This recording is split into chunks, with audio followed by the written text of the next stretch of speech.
Namo tassa bhagavato arahato samma sambuddhassa. Namo tassa bhagavato arahato samma sambuddhassa.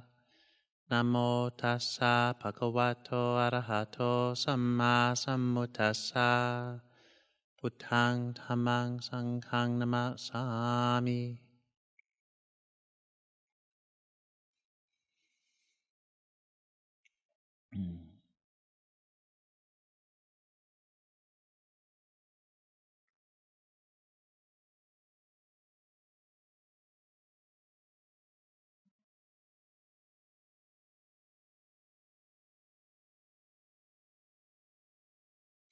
So we've had. Can you hear me if I speak like this in the back? Is it okay? Yeah. So we've had 2 months of retreat, and have another month left. And these are perceptions in the mind. Right now, we can have that thought, and a certain feeling arises, and all the time, of course, it's still now, always just this moment. And so what to do with this moment is the question, and what the Buddha was interested in encouraging us to see for ourselves was, that which relates to dukkha. So what is the word dukkha in English? It's hard to translate. When we get a sense through our own practice ourselves over the years, we get a good feeling for it, perhaps. But it is easy to misunderstand, because it can feel like dukkha is just the unpleasant and not also the pleasant. But Ajahn Chah used to often say, the happiness actually has the same value as suffering. In that sense, suffering not being dukkha, but suffering being the unpleasant. Unpleasant sensations are just as valuable as pleasant sensations. Unpleasant experiences, same value as unpleasant experiences. And that's so against the grain of our habits as we've been conditioned for certainly all of this life. And, in the Buddhist view of things, traditionally, many, many, many, many, many lifetimes, very strong conditioning to want to identify the pleasant as good and right, and the pleasurable as what we want, and what we and where happiness resides, and then to try to move away from the unpleasant and that which is not pleasurable. So that's something all of us know. We come to the teaching, we know it intellectually, and if we've come this far, especially for those of us, spending 3 months in the monastery, for those of you on the team, or a couple months, or been around for a long time as lay people, and those of us in the robes, we know this also through our practice. We've seen it for ourselves, because otherwise, why would we do all this? It's not because of, it's not for ritualistic reasons. It's not because we, hope to get rewarded when we die by the Buddha in the sky. It's, we've seen that the mind is caught in one way or another, and that the practices the Buddha gave and that we've inherited can help us individually, each one of us, to see that for ourselves and find our own way through it. And so here we are, helping each other to do that. Very different circumstances. Each one of us has different conditionings, different life situation. We have very different views of the world, even though we might be, we might spend a lot of time together. Even if we have similar ideas about many things, our fundamental experience is usually very different. Our view of the world, what we carry around with us, because of course we carry the world around with us wherever we go. The world is what we make it. It's how we perceive and experience. And so this is something, in a very real way, we're responsible for a lot of it. It's not that it's our fault, not to apportion blame to ourselves, but just to notice that we have power in the way that in terms of what we experience. So, the teachings that encourage us to live in a way where we're not causing harm to ourselves and others are you can see, are so crucial to have as a foundation for this path. Because if we're hurting others, hurting ourselves, we're creating mental conditions and emotional conditions such that the kind of remorse and the painful perceptions that go along with them, they'll form the way that we experience the world.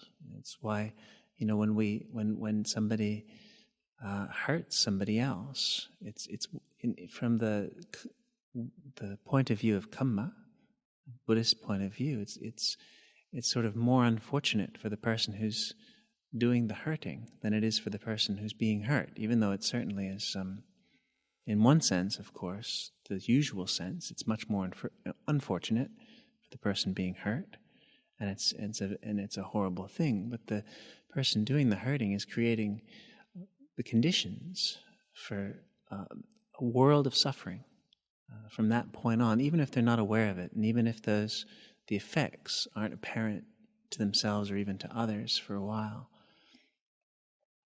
So the unpleasant sensations, unpleasant experiences that we have, they are unpleasant and they are hard to deal with, and yet they are also just what they are. And if we haven't, intentionally acted to cause them, then they can only have as much power as they have for the impact, as an experience, physically or emotionally, perceptually. It'll have an impact, and yet, if we're in a place of wholesomeness in ourselves, of goodness in ourselves, we'll be in a much better position to be able to receive that and not be overwhelmed by it, not become the victim of it, in a sense, in the way of not identifying with thoughts of being somebody who's hurt, but just simply be able to receive the experience for what it is. Let it come, let it go. And this is, of course, the ideal. All of us strive for it, and we often, if not always, fail, to one degree or another. So the practice is often very much just trying to, reduce the level of failure in terms of in terms of the clinging that we do when we do get hurt. Yet we do have a lot of power over how we act intentionally. Whether we think we do or not, we do. And so if we're acting on automatic pilot all the time, without mindfulness in our lives, then we're creating lots of kamma, and better hope that it's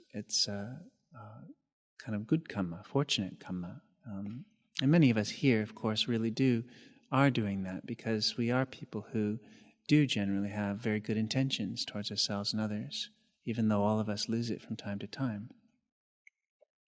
And yet we can't rely on the momentum of that without intentionally, without making an effort to cultivate that which will be skillful, to intentionally do good. And so that's why, in the Owada Patimokkha 2 weeks ago, when we had the Magga Puja, to do good and to avoid doing evil, to do that which is beneficial, wholesome. Kusala is the word, so it's not good or evil in English. It's kusala, skillful, wholesome, good.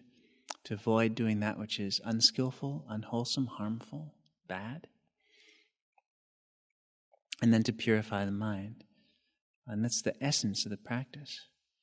And so it includes the doing of good. And so we have these teachings on dana and sila and loving kindness, compassion, helping people, helping ourselves, helping others, really bringing kindness and compassion into our lives in ways, that are intentional ways. They might be large, they might be small, they might be visible, they might be invisible, but there's the intention coming from us to do something good.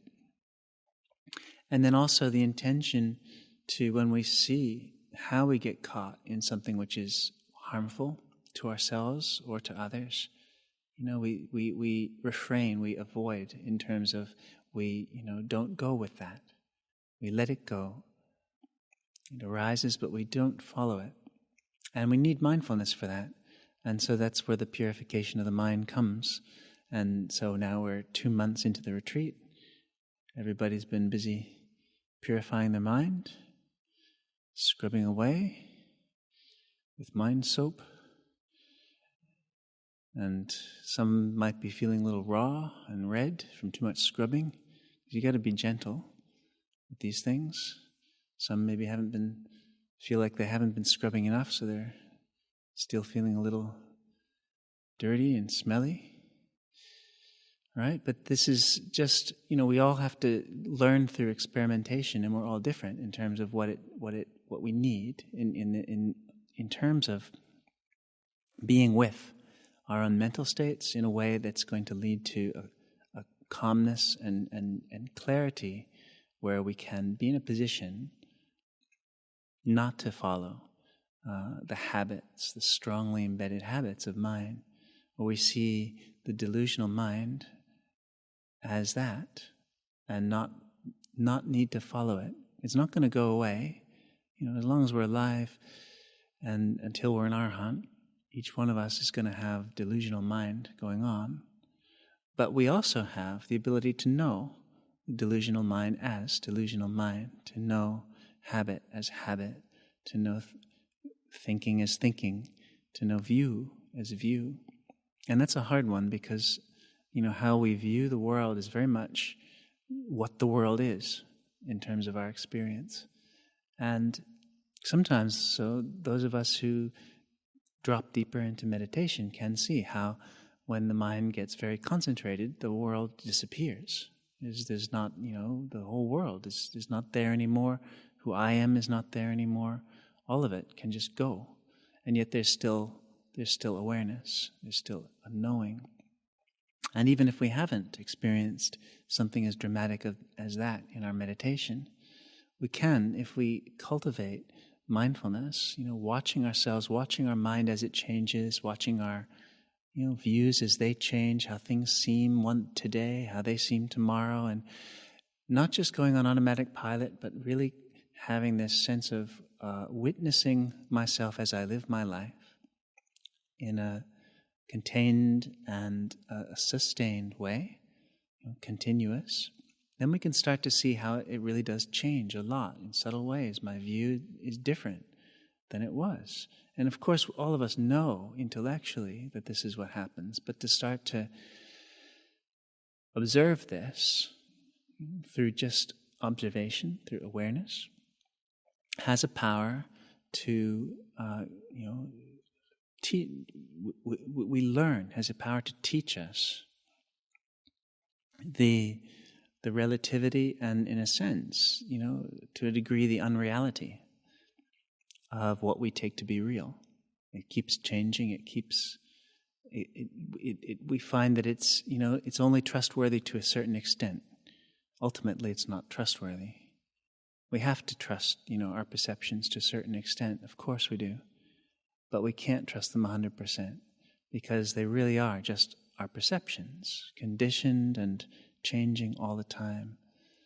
And it's a wonder we do as well as we do, because of the junk our minds can come up with, and how easily we can get caught in our feelings and views and opinions. And so all of us share this struggle, and the Buddha did as well before he was the Buddha. And so really wanted us to be able to use this life that we have. We don't know how long we have. It's different in each of our cases, but he wanted to give us a teaching that would allow us to use, whatever we do have, however our life is, for the purpose of seeing through this and freeing ourselves from being caught in views and opinions and identity, which is essentially what it is. So dukkha, rather than being just like, an unpleasant, miserable experience, it's raining again, it's dukkha. I remember being at my first long meditation retreat in America, and then afterwards talking to somebody. We were sitting in these lawn chairs outside, and it was in Massachusetts. It was in a part of Massachusetts which is like, I don't know, it must be the bug capital of the New England. In fact, I was wondering with the other monk I was there with last year, like he had started a monastery with Ajahn Jayanto up in the northwest of the states, in Oregon. Actually, the monastery itself is now in Washington State, but it's on the Oregon border. And it's in a region where the kind of like they wanted to know what area should they search for a good place to have the monastery. And there's a lot of rain in that area. They have like a constant rainy season in the northwest of the states, up in Seattle, where Lumpur Sumedho is from, and down to Oregon. And yet there's these beautiful mountains, a mountain range, and right on the other side of it, and then it's like on the other side it's desert, it's all dry. But like if you go just right on the other side, sort of not quite off the mountains yet, it's still green for about 15 miles, but it's dry, it doesn't rain much. So they say, okay, there's a rain belt, and then there's a dry place. So anyway, it's a long tangent just to say that last year, with our memories of this retreat center and all the bugs, we were trying to figure out if New England had a bug belt and that we could figure out how to avoid. Because sitting out there on those lawn chairs, it's this beautiful day, sun, butterflies, crisp and clear, pleasant in every way, and then just and you're getting bitten by something, and being Buddhist, you just have to sort of blow and wave it away, and it goes away if you, half a foot, and it comes back and bites you in a different place.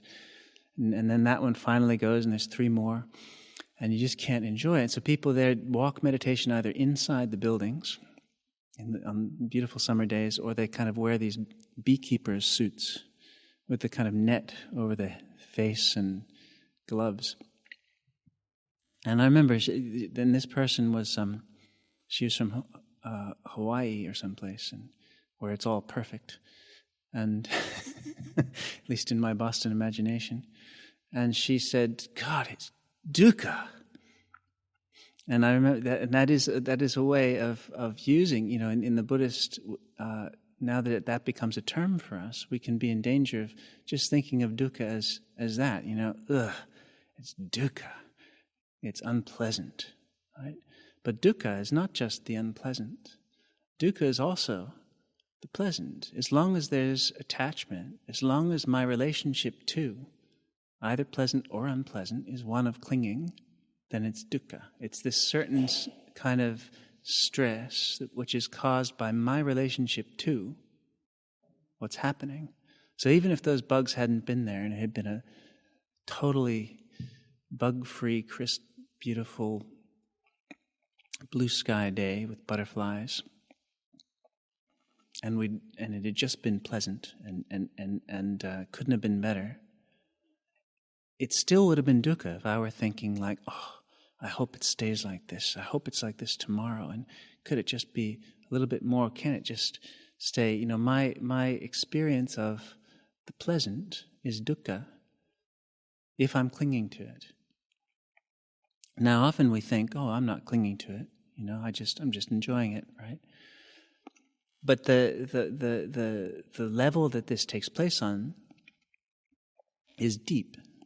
And so while we might not see it on the surface, we actually often in fact, pretty much all of us, always, don't really know what true freedom feels like.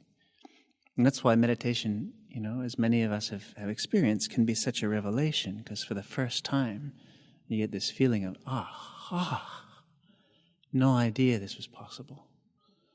Whew. And then you want to just, well, how do I do this? At least that's how it happens for some of us. And so then, and that is a very valuable and genuine insight, really, really to be valued and followed, because inevitably, at some point after that, whether it's a day after or a week after or a month or a year or even 3 years, the old habits of the mind that have been there are strong, and if they haven't been uprooted, they'll come back and things will change, and we'll seem like, we've lost it, we're back to our old self. And we can make this mistake of then trying to regain those old experiences that we had before, because that was when we experienced freedom. That was when we saw the Dhamma, in a sense. And that's something that's very understandable, but it's really important not to get caught into. When we have had these important experiences, they've helped us see something. But if they've really helped us see, then what they help us see is how to be with things as they are, however they are, whether they're pleasant, whether they're unpleasant, whether I feel like I'm suffering, whether I don't feel like I'm suffering. Just this. It's always now, right? It's never going to be how it was before, because that's a memory now. It's just this. And then if I want it to be different than this, that's suffering. That's dukkha. That's the creation of dukkha right there. So if I'm really interested in freeing myself from dukkha, it's not about pleasant and unpleasant. It's not even about, refined, calm experiences or lack of them. It's about being able to be just this, totally free, without pushing or pulling, without needing, without wanting it to change. It's the wanting that we want to start to get to the root of. And so that's, that. Then once we get that lesson, then we can use everything. Everything's part of it. That story that I always tell, because it was such a good image for me of Ajahn Sumedho with his broom at Ajahn Chah's monastery. When he'd had all those blissful experiences the year before in Nong Khai, and then he went to Ajahn Chah's monastery, and it was just work all day, and lots to do, and lots of unpleasant things to have to clean, and very little time it seemed to do sitting meditation to him at that time in comparison to his experience before. And you'd have to wear the three robes in the hot season, and you'd end up sweating through them. Be no reason to do this except that that's the sort of Thai forest tradition, extra turning of the screws to kind of interpret the monks' rules in a particular way. And you just do that even though it doesn't make sense. And he just couldn't see the point and was really suffering with this. And they were sweeping every day, hauling water and sweeping the forest. And why do you have to sweep a forest? It's a forest. And paths and dust and sweating. And he was really in quite a state, thinking, I really need to be back to my meditation in Nong Khai. I really felt free then. Look at how can I feel free now? At least that's what my imagination of what he was thinking. And then Ajahn Chah saw the moment was right, I guess, and walked up with a big smile. He was sweeping too, and said, "Oh, Sumedho, this monastery is a lot of suffering, isn't it?" And he smiled and laughed and walked away. And Ajahn Sumedho saw what he was saying. It's like, where is the suffering? Right? Is it this monastery? He said, Wat Papong is a lot of suffering, isn't it? Bentug. It's dukkha, isn't it? This monastery is dukkha. And walked away. He was saying, where's the suffering? Where's the dukkha? Is it in the broom? Is it in the Wat Papong and the air is in the dust? Where's the suffering? And then he could see, that he was doing it to himself. He's creating the dukkha right there and right then. Actually, the feeling of dust in the air. It wasn't entirely pleasant, but it wasn't too unpleasant. It was just that. It was just a feeling. Totally bearable. Actually, when he stopped thinking about how terrible it all was, he realized it was quite peaceful, quite calm. Birds, there's the roosters. There's always roosters in these monasteries. It's actually quite a peaceful thing to be doing, sweeping. Right? He was just creating this. And so this is us, each of us. The Buddha pointed to all of us walking around with our worlds, creating suffering for ourselves again and again and again, every moment. And just having right view then, was the beginning of the path. The Noble Eightfold Path begins with Sammaditthi, right view. It depends on really having to sort of remember to see things in a way which is supportive of a correct approach. And correct approach not meaning, needing to feel a certain way or be a certain way, but how to be with this. How to be with this. And so then the training is something we can do all the time. And it's all right, if things are this way, if things are that way, they're peaceful or they're not peaceful. And yet at the same time, because we are so used to being caught in our habits, we need to set it up so that it's easier to remember. And so we do have these sort of protections, especially at this time with the winter retreat, being quiet and really kind of contained, not going out much, if not going out at all, maybe some walks sometimes, and not having activities. For many people, maybe not even reading, not listening to talks, and sort of audio talks and stuff. Just really staying with what the Buddha recommended we use as our fodder, our stuff, our fuel for practice, which was body and mind. We don't always have the right conditions for, like, retreat conditions or monastic conditions, monastery conditions for practice, but we always do have our body and our mind. And so if we learn how to practice with just this as it is, and learn how to make that the practice, our approach to this physical, this mental, this emotional experience, that's our practice, then the body and mind becomes a monastery. And what we carry around, the world we carry around with us, can become the world of practice. We can carry the monastery around with us.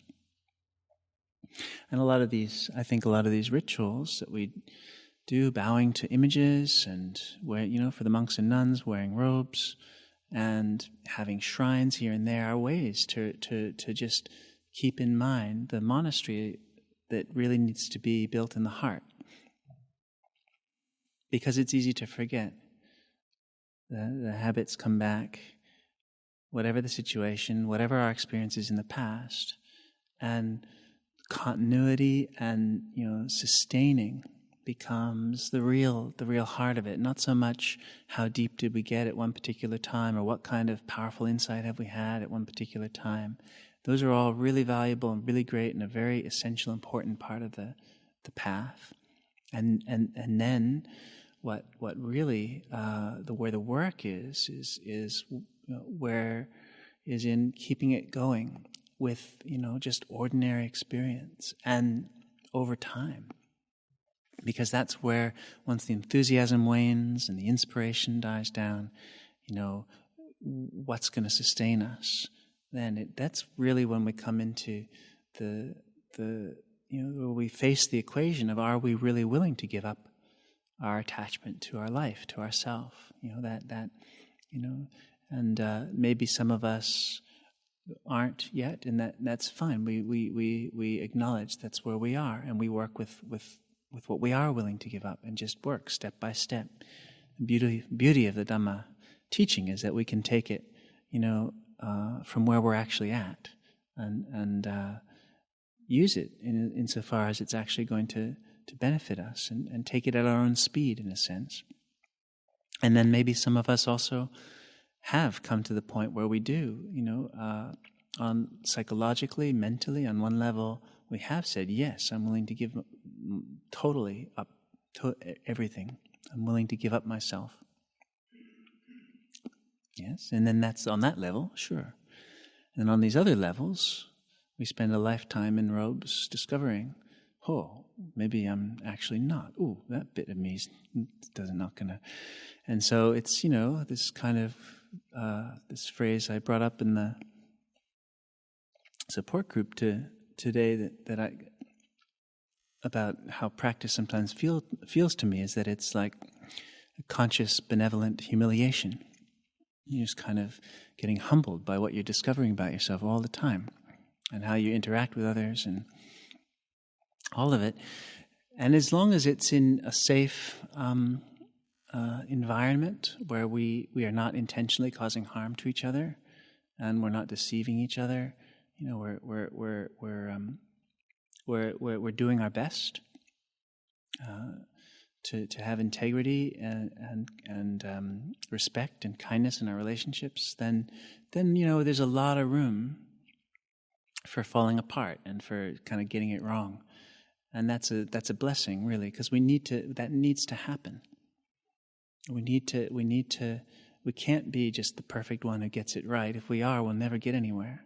We have to find out where the delusion is. All of us are built of it, really, and it's not, delusion has this really kind of negative. It sounds like an insult, but it's not. It's from a Buddhist perspective. It's just saying, that which is not that which is it doesn't see clearly, that which is caught. So rather than blame ourselves for or identify with it, say, oh no, I guess I am a failure. We just see, good. It doesn't feel good, but at least I'm starting to see some of the stuff I actually need to see.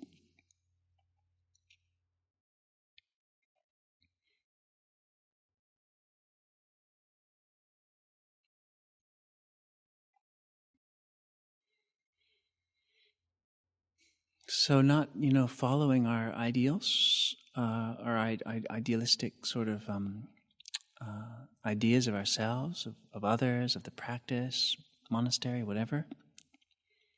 Doesn't mean not having those idealistic ideas or not having ideals. Ideals are actually they're a functional necessity.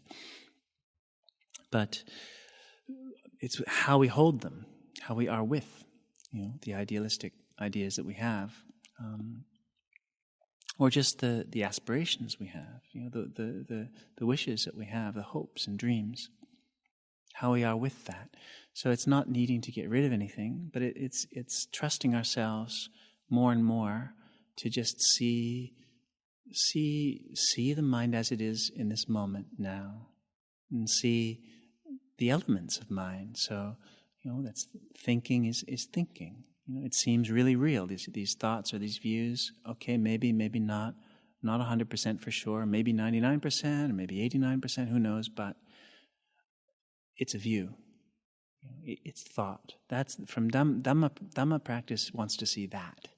You want to stay in touch with that. It's not so much, is it right, is it wrong? Or am I like this, or am I like that? Am I good, am I bad? It's just, okay, here's a perception. This is thought. This is emotion. This is feeling. And that sounds really dry when you kind of speak about it like that, like becoming a non-person, just a robot that's just saying thought, emotion. But it's not. It's you kind of, as any of us who've meditated, we realize that when you start to come into the mind that's more aware and deeper, it's like becoming more yourself than you've ever been before. It's coming closer to yourself than you've ever been before. And that's just a turn of phrase. But that's what for me, that's what it feels like becoming more feeling, more human, more sensitive than ever before, and able to take things. So you really, it's not a dry practice at all to dare to start to see what feels real, actually just for what it is. right now, really, there's, in terms of sense experience, there's sight, there's sound, there's smell, there's bodily feeling, there's taste, and there's everything, there's hearing, sound, and so there's everything that's going on in the mind. The mind is one of the senses, everything we make of it, which includes sanya, sankhara, so perception and fabrications, mental, what we build out of it all.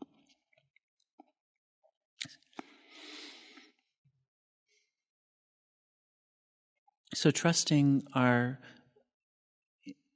inherent, what Lumpur Sumedho calls intuitive awareness. Trusting it more and more, and maintaining and remembering the right view, that we don't need to get anywhere else. It's not saying, oh yes, this is where we want to be. That's also wrong, right? It's not taking a position. It's just remembering that the practice is not in making it into something else. The practice is in how are we with this? And so sometimes this will become very deep and calm and clear and wonderful. Sometimes this won't be. It'll be the opposite. And everything in between. But it's always, the practice is always the same. How am I with this? So not getting caught into my views, not identifying with myself, all of what that means in this moment, not being attached and clinging to desire.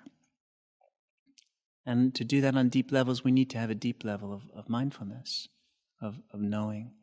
And that's something we can get familiar with in ordinary experience, not just in special meditation experience. Yeah, we need to remember to stay with that. Find a way to maintain this right view and see dukkha not as just what's unpleasant, not as something we have to get away from, but as something that if we're not in this pure right view, and completely letting go, then we're creating right now in some way or another. Somewhere we're taking a position, we're pushing or pulling, or wanting, not wanting.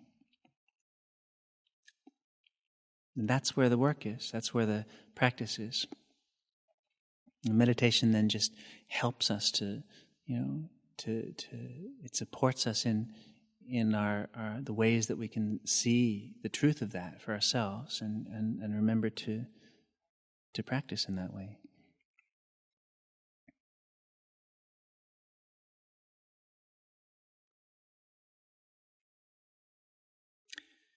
Ewa.